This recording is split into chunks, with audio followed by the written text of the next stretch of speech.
और अब आपको सीधे लिए चलते हैं। दिल्ली के पुलिस कमिश्नर इस वक्त प्रेस कॉन्फ्रेंस कर रहे हैं जहांगीरपुरी हिंसा मामले को लेकर। छूटे नहीं। इसके अलावा हमारी जो इंटेलिजेंस फ्यूजन और स्ट्रैटेजिक ऑपरेशंस यूनिट है स्पेशल सेल में, उसको ये जवाबदारी दी गई है जितने भी डिजिटल एविडेंसेस हैं उनका डिटेल्ड एनालिसिस करके एविडेंसेस कलेक्ट करें और इस केस में जो भी लोग शामिल हैं उनको आइडेंटिफाई करके उनके खिलाफ लीगल एक्शन लिया जाए।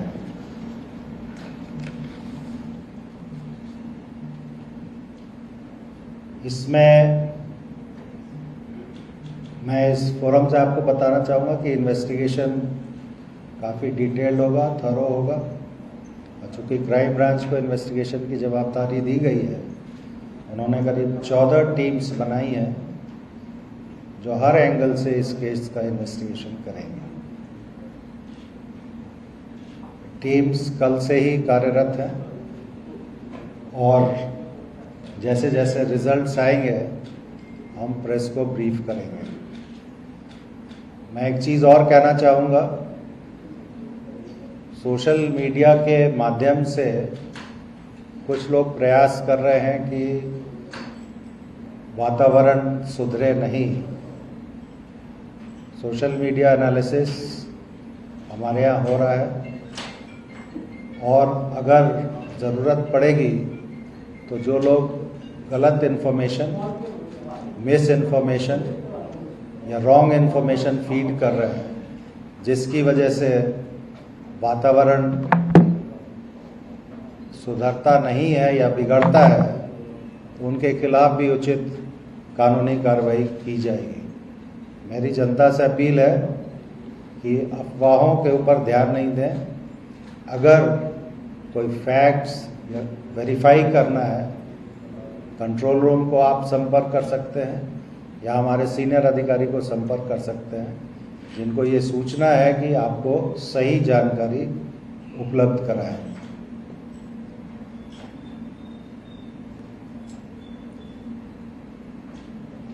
दूसरी बात मैं ये कहना चाहूँगा कि इस इन्वेस्टिगेशन के साथ साथ पुलिस ने पीस कमेटीज़ या अमन कमेटियाँ कहते हैं, उनकी भी मीटिंग्स की हैं और कोशिश हम लोग ये भी कर रहे हैं कि जो चंद खुराफाती लोग हैं उनकी वजह से आम नागरिक को मुश्किल नहीं हो।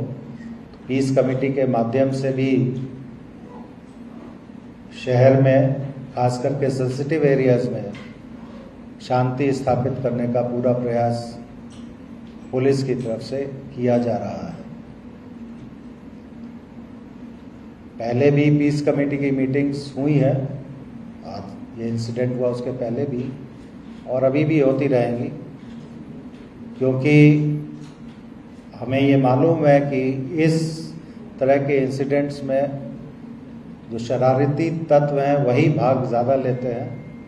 आम पब्लिक जो है उसका कोई इंटरेस्ट ऐसे इंसिडेंट्स में नहीं होता है। तो हर एक कम्युनिटी के लीडर्स को संगठित करके डिफरेंट एरियाज़ में ये पीस कमेटी की मीटिंग्स भी हम लोग कर रहे हैं, ताकि जल्दी से जल्दी नॉर्मलाइज हो सिचुएशन। CAPF के एडिशनल फोर्सेस मांग के हमने डिप्लॉय किए हैं।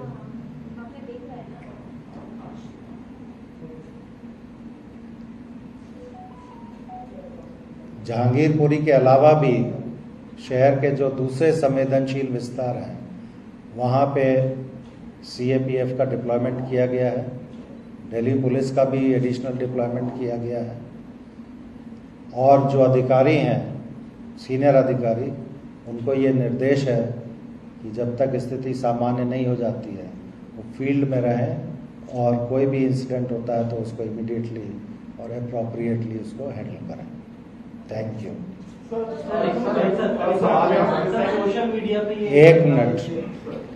एक मिनट, अगर आपको सवाल पूछना है तो एक एक करके पूछे। मैं हर एक साथ बोलेंगे तो मेरी समझ में नहीं आएगी। आप आपस में ही तय कर लें कौन सवाल पूछेगा। सर, सोशल मीडिया पे काफी सवाल उठ रहे हैं कि दिल्ली पुलिस एक तरफा कार्रवाई कर रही है, सिर्फ जो मुस्लिम समुदाय के लोग हैं उन्हीं को अरेस्ट कर रही है, जबकि हिंसा में दोनों पक्ष की इन्वॉल्वमेंट सामने आ रही है। आपने देखा होगा कि एफआईआर पुलिस की तरफ से रजिस्टर की गई है और इसमें इन्वेस्टिगेशन में जो भी पक्ष के विरुद्ध में हमें साक्ष्य मिलेंगे उनको अरेस्ट किया जाएगा। इसमें कोई भेदभाव हम नहीं कर रहे हैं। अभी भी जो 23 व्यक्ति अरेस्ट किए गए हैं उसमें दोनों पक्ष के लोग शामिल हैं।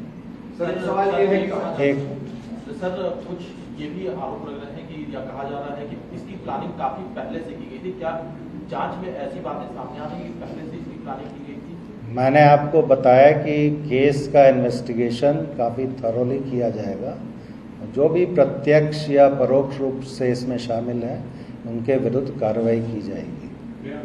सर, इसमें जो आयोजक हैं उनके खिलाफ कोई कार्रवाई की बात हो रही है क्या? क्योंकि ऐसी बातें आ रही है कि कुछ लोग मस्जिद में जिन्होंने घुसने की कोशिश की उसके बाद भी ये पूरा मामला बिगड़ा। अभी ये इन्वेस्टिगेशन का विषय है।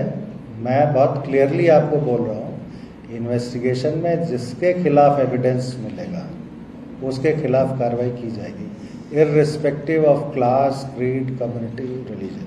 Sir, one point. Was this a designated route for the yatra to go? Because what people were saying that the yatra took 2-3 rounds and that certainly provoked. The second point, there have been the pictures on social media which is showing the relation of the prime accused with one of the political party. What has been the Prime accused? Ansar का भी कोई political background. एक Ansar, who is said to be the prime accused who instigated the crowd. His pictures are viral which shows his affiliation with one political party. So, has the investigation said this is so far, and was it a designated route? And why these people were allowed to go on the route twice? The designated route, which is a traditional route to say, was EE Block, Jahangirpuri, A1 Motors Mangal Bazar Road, Mahinder Park via BJRM Hospital Road, K Block, BC Market, Kaushal Chowk, G Block, Mangal Bazar Road, Mahindra Park. Prior to this procession, 2 processions who had been given the permission had completed the procession peacefully. Just a second, let me complete it. Your second question was about the allegiance of a particular accused with a particular political party. We go by the evidence. We will take appropriate and effective legal action against anyone who is found involved in the incident. And our investigation is subject to the scrutiny of the court. So there is no discrimination. Sir, do you see any pattern among the forensic? Was there any anticipation of this kind of action? Because intelligence branch, like your intelligence branch, had also given some verbal. तो Delhi police की press conference आप सुन रहे थे। पूरे मामले की जांच जहांगीरपुरी में जो भी हिंसा हुई क्राइम ब्रांच करेगी। 8 पुलिस वाले इसमें घायल हुए हैं। इसके अलावा सोशल मीडिया पर भी पुलिस की पैनी नजर है। गड़बड़ी फैलाने वालों या फिर हिंसक पोस्ट या भड़काने वाली भाषा लिखने वालों के खिलाफ भी कार्रवाई होगी।